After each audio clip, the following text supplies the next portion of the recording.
강의 다시 이어가겠습니다.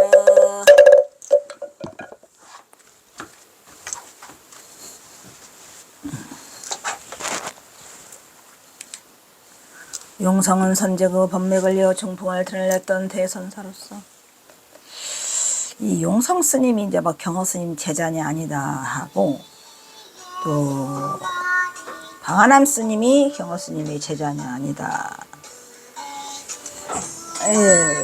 지겨워. 라고 해서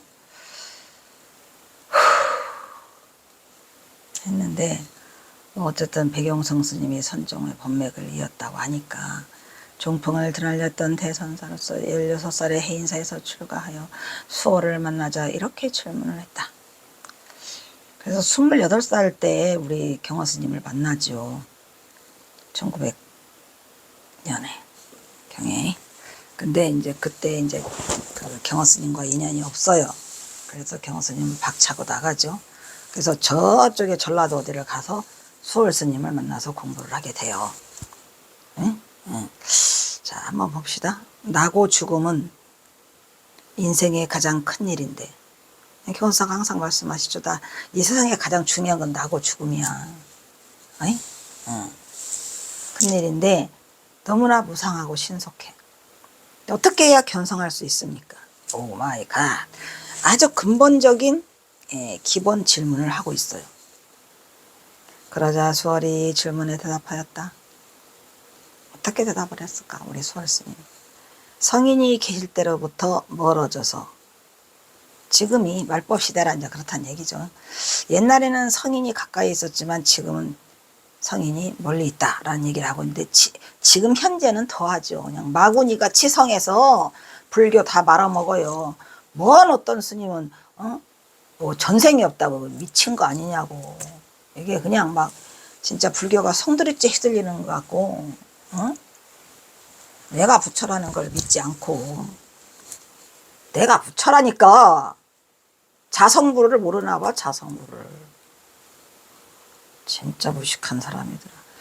성인이 계실 때로부터 멀어져서 마는 강하고, 그죠? 마구니는 강하고 법은 약해져. 그래서 지난 세상의 업장은 무거워졌고, 왜? 깨닫지 못하고 그거를 가르쳐주는 이 선지식들이 없다 보니까 자꾸 업만 쌓는 거예요. 두려운 세상이 돼버렸어요, 지금.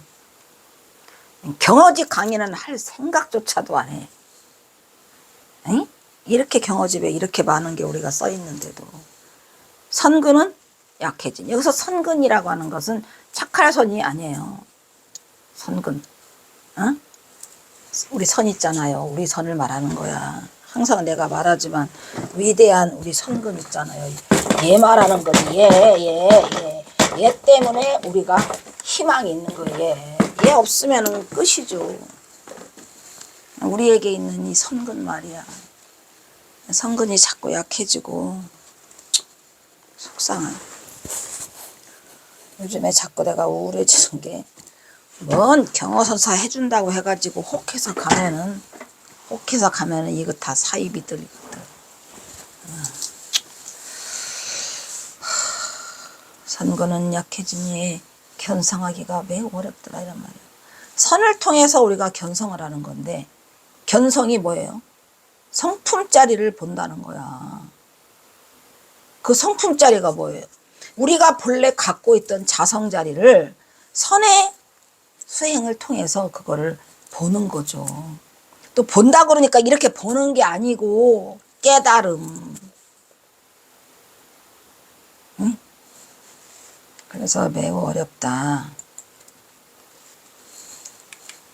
그러니 삼복계 지성으로 예배하고 대비심주를 부지런히 외우도록 하라. 역시 우리 그 수월 스님 다운 대비심을 대비심주 대다라니 주를 권해주시는 거요. 그러면 자연히 업장이 소멸되고 마음의 광명이 이게 중요한 말이에요. 대다라니의 다라니 주력의 그 힘은 뭐예요? 저절로 업장 소멸이 된다는 거야. 우리가 왜 내 생에 또 태어나고 업장이 두터워져서 그래요. 선지식이 없고 선근이 약해지면서 수행을 할 수 없으니까 업장만 계속 두터워지는 거예요. 그분도 무지하게 업장 짙어만 입으로 안타까웠어요. 왜냐? 그 많은 스님들을 갖다 앉혀놓고 요상한 얘기를 하면 되겠는가? 가장 큰 도둑놈은 누구예요? 응? 사람의 정신세계를 흐트러지게 하는 놈이 제일 도둑놈이에요. 아시겠어요? 우리는 정신세계로 깨우치기 때문에 알지도 못하면서 짓거리면 안 된다는 거죠. 정말로 정법을 전해야 돼요. 진실이 왜곡된 걸 전하면 안 되고 지가 알고 있는 지식의 깜냥만을 전하면 안 된다는 거지. 그 사람은 진짜 불교의 불자도 모르는 사람인데 어떻게 학자가 됐을까? 선을 안 해서 그래요. 응? 막 우라통이 터질 뻔했어요. 그것이 뭐 하는 거지? 자연히 업장이 소멸되고 마음의 광명이 드러나. 이 마음의 광명이 뭐예요? 그게 자성짜리라 이 얘기야. 응? 응. 광명진원 있죠. 광명진원. 차라리 시부렁대지 말고 광명진원이나 해. 왜 입으로 다 구업을 짓느냐고. 그것도 듣고 또 끄덕거리는 스님이 있는데 어이가 없었죠. 또 어찌해야 될지. 너무 슬픈 건 부처님이 제일 불쌍한 것 같아. 응? 나의 위대하신 스승. 해월은 주색을 금하고 항상 깨끗이 목욕하고 옷을 갈아입고 향을 피우며 일심정성으로 다란이를 지성하였더라. 특히 4가지 방법으로 다란이를 지성하였는데, 여러분 제가 심해장과 대다란이 다란이 해보라고 했잖아요. 어떻게 보면 가장 빠른 방법이 저는 누가 가르쳐준 건 아니고, 제가 왜 이 천주 있잖아요. 천주, 특히 야광주. 그 천주 야광주를 머리맡에다가 평생을, 지금도 내 침대에 머리맡에 야광주가 있어요. 평생을 그 야광주를, 천주를 같이 달고 살아요. 떠나질 않죠. 근데 그 심해장과 대다란이 할 때 이 천주를 많이 했거든요. 그러니까 다란이만의 힘이 있어요. 그랬죠. 업장이 소멸되고 뭘 본데? 마음의 광명이 드러난대잖아요. 아주 두 개 다. 내 업장이 소멸됐으면 좋겠는데 내 업장이 왜 있나 기분 나빠요. 그냥 아주 자존심 상하는 일이야. 내가 이 돈이 없다는 게 그냥 얼마나 자존심이 상하는지. 경호 스님도 그냥 복주가 내가 없는데 그냥 위로를 삼는다면 지혜를 너무 밝히다 보니 복과 지혜를 함께 닦으라고 그랬는데 복은 하나도 안 닦고 지혜만 닦았나. 그냥 많이 속상하죠. 어쨌든 그게 업장이 소멸되고 마음의 광명이 같이 드러난다 이런 얘기예요. 근데 내가 업장이 소멸되는 것은 확인하지 못했어요. 이 다란이 할 때. 어떻게 알아 내가 업장이 소멸됐는지. 근데 마음의 광명은 드러나는 것 같아. 그냥 마음의 광명이고 나발이고 그냥 나는 내가 겪은 그 무라일체 이게 뭐란 말이냐. 무라일체의 삶매 속에서 한번 해보시라고. 해월은 주색을 은금하고 항상 깨끗이 하고 향을 피우며 일심정성으로 다란이를 지성하였다. 특히 4가지 방법으로 다란이를 지성하였다. 첫째, 다란이를 소리 높여 외울 때는 그 외우는 것을 돌이켜 생각해보고, 둘째, 입안으로 외울 때도 그 외우는 것을 돌이켜 생각한다는 게 뭐죠? 회광반조죠. 회광반조. 응? 회광반조. 돌이키라는 얘기는 어떻게 보면 굉장히 중요한 거예요. 왜냐하면 입으로만 나불거리잖아요. 연불하는 사람들이 대부분 회광반조를 하지 않고 입으로만 해. 그래서 효과를 못 보는 거죠. 입과 혀를 움직이지 않고 다만 그 생각으로 다란이를 생각하더라도 그 생각하는 것을 돌이켜보고, 이 중요하죠. 굳이 입으로 남아미타불간세바들 남아미타불간다 이렇게 안 해도 된다 이런 얘기죠. 생각만 해도 된다는 얘기예요. 생각만. 넷째, 다란이를 외울 때는 범어의 오음자가 옴 중요하다고 했어요, 안 했어요? 어? 옴. 이 경화선사가 옴을 뭐라고 말해요? 궁이라고 하죠. 염궁, 그죠? 사실은 이 옴자가 경화선사는 궁이라고 했어요. 여기는 어디 나온다. 우파니샤드에서는 이 궁을 옴이라고 하는 표현이 있어요. 대단하죠. 그래서 옴자가 달처럼 뚜렷하고 밝은 것을 관할하는데 이 관상법이잖아요. 그러니까 이렇게 마음을 비추고 고요히 관법을 행하면 자연히 마음이 청정해진다. 근데 이 수월 스님은 이런 부분에 있어서 굉장히 탁월한 그러한 면모를 보이고 있거든요. 선으로 들어오는 게 아니라 이런 다란히 대비주로 들어와서 모든 번뇌가 없어지고 마음 전체가 환하게 밝아져서 자연히 본래 마음이 그냥 드러나는 거야. 그러니까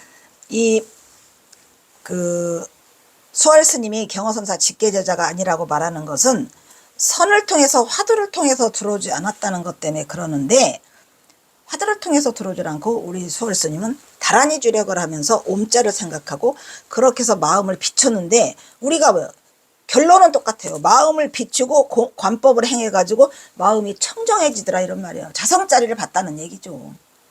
극락세계를 가기 위해서 연부를 한 게 아니고, 그런 면에서 뭐 경허선사 직계제자가 아니라 뭐라고 시부름 되는데, 수월 스님이 또 그 선을 하는 거는 마음을 모으는 게 하면서 한 그 내화가 있잖아요.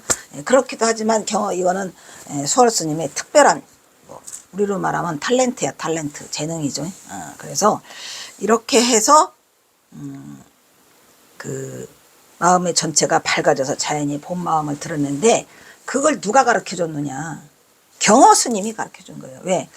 이 수월이는 가만히 보니까 이 다란이 주력에 특별히 저기가 특징이 있더라 이런 말이야. 주특기가 그래가지고 뭐를 해요? 불망했잖아요. 불망 불망 염지, 한번 잊으면 잊어버리는 거, 잠이 없는 거, 그 다음에 병을 고쳐주는 거, 세 가지를 얻었다 했잖아요. 그런데 그 방법을 일주일 동안 그 방에다가 몰아넣고 네가 일주일 동안 한번 해봐라 라고 할 때에 일러준 방법이 이 경허선사가 일러준 거예요. 범어의 옴, 옴자.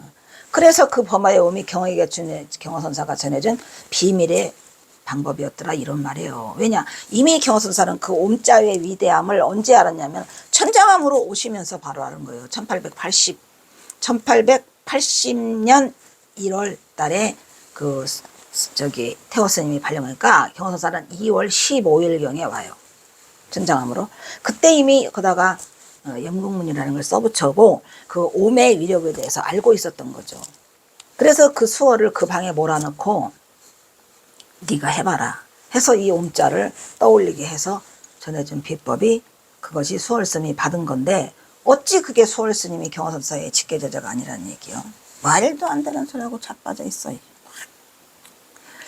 내가 대학원 다닐 때 박사학위를 못 받았을 때는 그 교수들하고 대항할 수가 없었어요. 박사학위 통과 안 시켜줄까 봐. 어떻게 살아도 나는 박사학위를 받고 빨리 나오고 싶었죠. 왜냐? 그거는 간판이니까. 이미 내가 해암스님 열반하시고 해암스님의 그걸로 박사학위를 하잖아요. 현문 해암의 선사상 연구. 근데 그것을 바탕으로 해가지고 이미 내가 들어왔을 때는 이미 빨리 나는 여기를 벗어나야 된다. 박사학위를 따서. 그러니까 박사학위를 3년 만에 받거든요, 제가. 그러니까 초특급이죠. 역대 이래로 초특급이었다고 합니다. 그 조교가 그러더라고. 이 동국대 선학과가 생긴 이래로 3년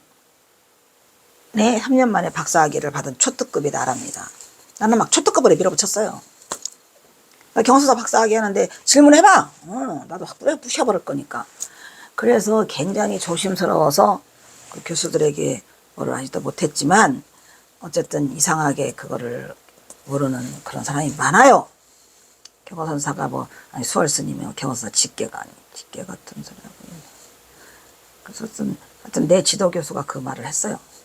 어쨌든 심묘장구 대다라니 예를 수월대선사는 수왕 과정에서 전수다란이를 지성하여 숭의 장애가 되는 업장을 녹이고, 이거 재밌는 게 뭐냐면 업장도 녹여준다니까. 다란이 주력 때문에 깨달음의 눈을 얻은 것으로, 사실은 전수다란이의 위력은 곧 선정의 수왕정신의 원력과 다름없었기 때문이었다. 선정에서도 결국 마지막에 목표가 뭐예요?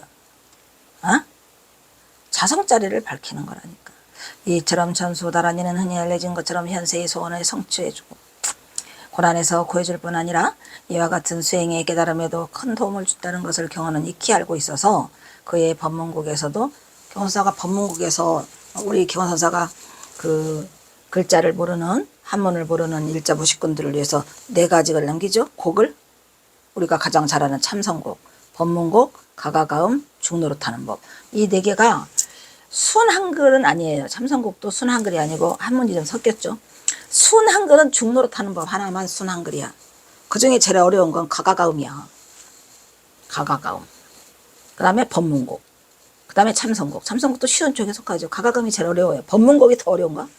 어쨌든 그렇게 그거를 해주는데 법문곡에서 경호선사가 그 진언을 집어넣어요. 네, 살다가. 그래서 이 경호선사가 이 진언의 위대함을 아는구나.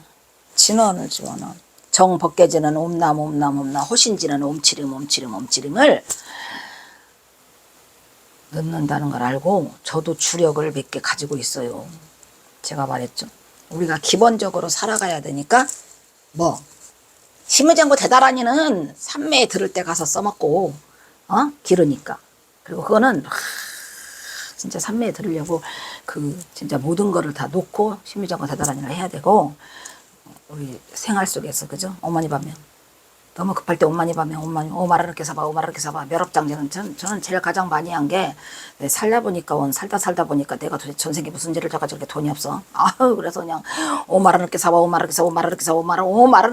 그냥 몇 권의 공책을 쓰고 오마라 이렇게 사봐 멸업장제는 했는데 아직도 업장이 남아있나 내 뜻대로 안 돼가지고 속상해 죽겠죠.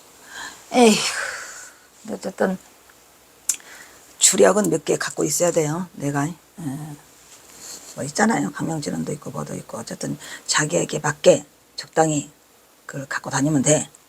그리고 알고 있어. 그의 법문계에서도 진언을 넣어서 법을 사라니까 그게 준재진언이다. 준재진언. 경호선사가 법문국에 준재진언을 하고 있다는 게 깜짝 놀랐어요.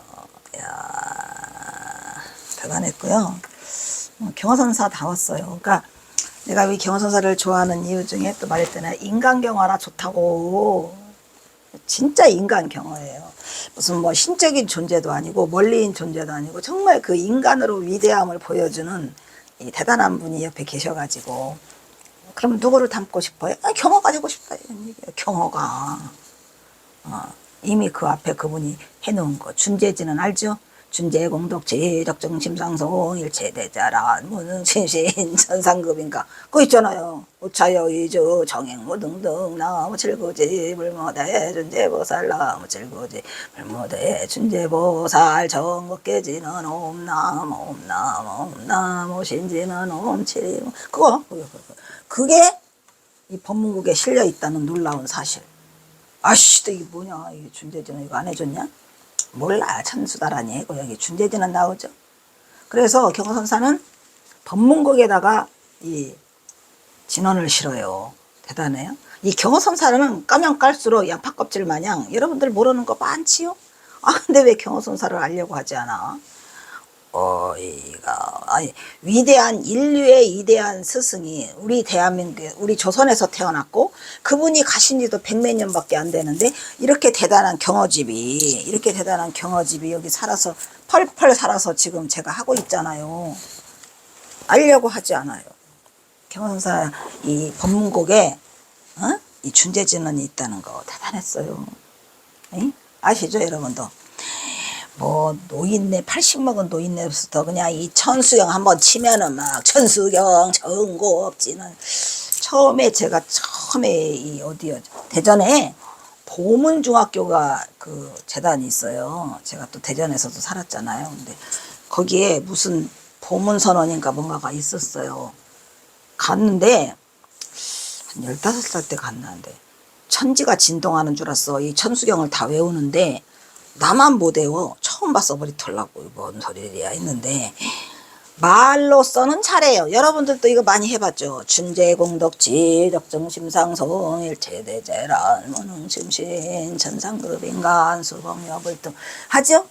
그리고 나무 칠구지 불모대 준재보살 정법계지는 옴남 옴남 이거 하잖아요. 호신지는 옴치림 옴치림 옴치림도 좀 외워놔야 돼요.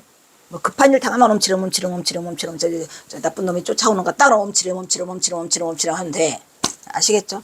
그리고 이제 정법계진어는 또 옴남 옴남 옴남 이것도 중요하죠. 그 다음에 간세음보살 육자대비명왕제는 옴마니 반명 그죠? 옴마니 반명 옴마니 반명 이거를 경화선사가 다 실어놨어요. 내가 하는 게 아니라 대단한 거예요.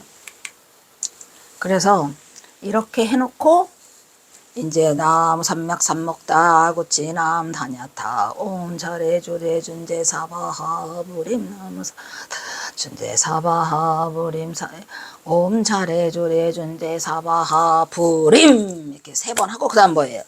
2차 풍성진언더 일체 액난계소멸 수부겸득제로제 석성정각 도미륜 놀라운 일이죠. 그래서 간세음보살께서는 천수천왕 간세음보살주 강대원만부의 대위심 대단한 이경에서 이르시기를 천수 대단한 일을 지속하는 사람은 뭐라더라? 도심이 무르익으면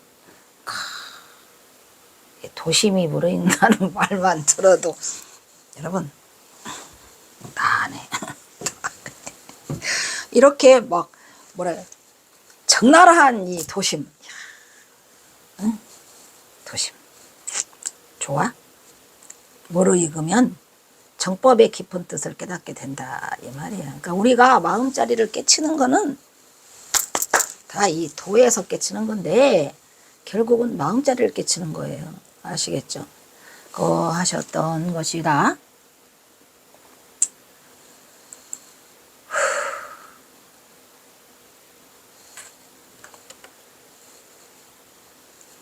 도친도 나가야 되는데 쓸데없이 뭘 또 하나 또 뭘 가르쳐줘 볼까 해가지고 끼웃대고 있어 이 인간이.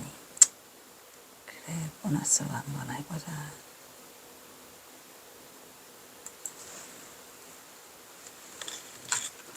시간이 지나가서 나도 바쁘다고.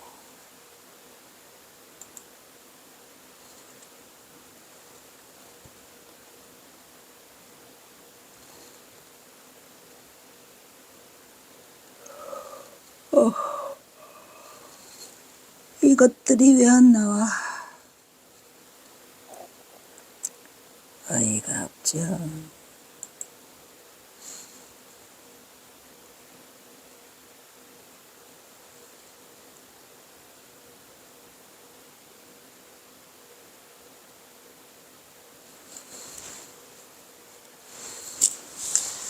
갑자기 생각이 났어요. 사념차라고 하잖아요. 신수신법? 신수신법으로 하라 그러는데 거기에 몸이 이미 나와버려. 몸이 없는 부처는 없다고 했죠. 수는 어디서 나와요? 색수상행식에서 나오잖아요. 그 다음에 마음, 법 이렇게 4가지로 알아차림이라고 해가지고 하는데 거기에 삼과 본문과 30율대법이 들어있다는 사실. 다음에 얘기해. 바빠 나도. 바빠. 예? 다 했어? 아 그래.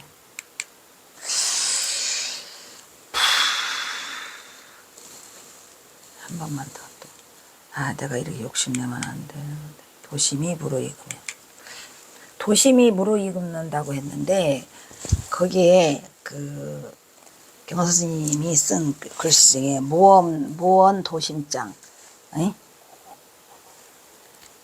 석상 고야자, 뭐 나오지? 무언 도심장. 그 말이 잘못됐다는 거예요. 말 없는 가운데 도의 마음을 기른다. 도의 마음을 기르는 게 아니죠. 그 잘못됐다는 건데 그거는 이제 유가에서 하는 말이고. 그 경화선사가 쓴 그게 그걸 그대로 한번 쓰셨더라고요. 그게 그 주자에 뭐 12구곡인가 뭐 거기에 나온다고 하거든요. 근데 다음에 한번 나오면 그걸 하는 걸로 하는데 일단은 나도 바쁘니까 만주에 서행한 수월의 하심은, 이 수월은 만주 거기 어디 북간도에서 이제 경화선사가 말씀하신 대로 가던 길이나 가서 그거나 해라 해서 동포도를 살리죠. 하심 겸손한 가르침은 은거부하고다. 은거부하고 무언도심장, 은거부하고 석상고야자. 내가 은거하고 있는데 무엇을 바라겠는가?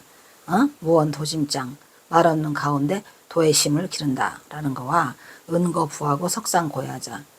내가 은거하는 가운데 석상 큰 돌 너럭바위에 앉아가지고 외롭게 앉아있다라는 그 어디서 고금당에서 쓴 게 있죠.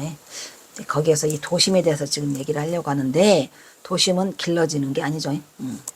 마흔주에 서행한 수월의 하심 겸손의 가르침은 수행자의 삶이란 자 나와요. 수행자의 삶은 우리는 제가 그래요. 누가 나보고 어떤 인간이 또 와가지고 나보고 학자 나부랭이가 네가 선해봤어 뭐 한대. 이보세요. 나는 학자가 아니라고 몇 번을 말해. 나는 수행자라고. 됐나요? 수행자의 삶이란 뭐죠? 어둠 속에 갇혀있는 중생들에게 희망의 등불을 전해주는 것이다. 그가 수행자의 삶이에요. 그러니까 어저께 그분은 진짜 학자더라고. 진짜 몰라. 본인이 더 몰라. 어떻게 중생들에게 희망의 등불이 되겠는가. 학자는 진짜 경계해야 할 대상이에요. 그래서 나는 학자라는 말을 처음에 방편으로 내가 학자라고 했어요. 근데 지금은 나는 안 하죠. 그러기 위해서는 인욕을 해야 하고 하심을 해야 하지. 인욕의 대명사와 하심의 대명사가 누구죠? 수월스님이에요. 인욕바람일의 대명사죠. 만물의 불성이 있어. 만물의 불성이 있다고 나 바로 나오잖아요. 내가 부처라니까. 부처인데 다만 업장이 두터워. 그 얘기죠. 하루살이 같은 가냘픈 생명에게도 대자 대비심을 지녀야 진정한 수행의 길을 갈 수 있다. 이 하루살이 같은 가냘픈 생명이 뭐예요? 지옥아기 축생. 인간 천상 아수라 중에서 지옥아기 축생이 있다 이 말이야. 굉장한데 그 지옥아기 축생도 있긴 있지만 요놈의 인간도 불쌍한 인간이 너무 많아요. 근데 안 들어먹어. 어떡하냐. 진짜 부처님이 그 사불능을 하신 게 위대하죠. 부처님이. 정말 어떻게 잘 알고 인연이 없는 중생은 제도할 수 없어. 그래서 그나마 위안을 삼는 건 인연이 없는 중생은 제도하기가 어렵더라고요. 그냥 한 발짝 물러서게 되는데 그나마 부처님이 뒤에서 뒷바라지를 해주니까. 끔찍한 사람들이 있어요. 인연이 없어요. 씨알도 안 먹히는 그런 불쌍한 중생들이 있더라고. 그래서 가냘픈 생명에게도 제자 대비심을 지내야 진정한 수행의 길을 그렇다니까요. 자신을 보다 아래로 마음을 깎아내릴 때 하심이라고 하죠. 진정한 자신의 모습을 발견할 수 있다. 설정송원 설정스님 뭐 드세요 지금? 해암 현문과 틀렸네. 현문이에요. 현문. 해암 현문과 벽조 경선에게 들은 이야기 가운데 수월의 출생과 관련된 내용이 있더라. 그러니까 이 해암 스님과 그 벽조 경선은 수월 스님 얘기를 아주 더 많이 한다 이런 얘기야. 가까이 있는 거니까. 이거는 설정 스님이 들려주는 이야기. 자식이 없어 도심초사하던 수월 스님의 부친이 수월 스님은 홍성 출신이에요. 어느 날 나무하러 산에 갔다가 보수에게 쫓기는 도루를 솔굴에서 숨겨줬답니다. 그러니까 이 수월 스님이 그렇게 자비로운 이유는 수월 스님의 부친이 이미 자비로웠겠지. 어떻게 그러한 자비로운 그 보살이 태어날 수 있겠습니까? 뒤늦게 달려온 보수가 노루를 찾기에 엉뚱한 방향을 이쪽으로 갔는데 노루 이리 갔는데 르르 알려져 생명을 구할 수 있었다. 전설 따라 삼천리 동화책에 나오는 이야기죠. 이듬해 봄에 또다시 산에 갔더니 그 노루가 나타났어. 옷깃을 물어가지고 잔설이 있는 곳으로 인도했다며. 이거 그거 같더니 호랑이 나타나서 그거 하는 거예요. 그 색시 물어다 주는 것처럼. 그러니까 이게 뭐 하는 거예요 지금 이게. 생명을 살려줬더니 노루가 나타났다 그런 얘기죠. 노루를 따라가 보니 돈이 쌓여 있었는데 유독 한 곳만 노가 있었다. 노루는 그것을 발로 팠으며 수월스님 부치는 그것에 선조들의 묘를 썼다고 한다. 이 묘자리를 알려줬구나. 묘자리를. 명당자리를 내줬다. 누가? 노루가. 누구한테? 수월스님 아버지한테. 그 묘자리를 쓰고 난 다음에 아기가 태어났는데 그게 수월이었더라 이런 얘기군요 지금이. 그렇다니까.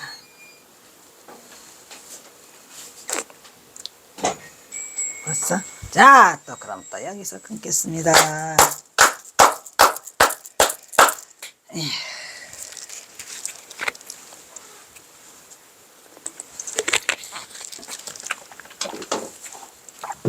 배고파지기 전에 빨리 해야 돼.